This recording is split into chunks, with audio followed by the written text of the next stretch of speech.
আসসালামু আলাইকুম, কি অবস্থা? সবাই কেমন আছেন? শুক্রবার, রাস্তাঘাট খুবই ফাঁকা। যাচ্ছি একটু কাজে, আজকে ডিউটি নাই।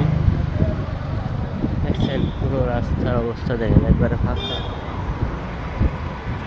জীবন চলে না, চলে না,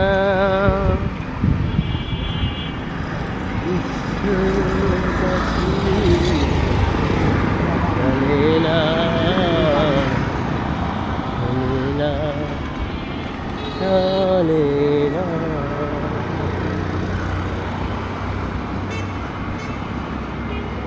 চলবে না তো দেশবাসী।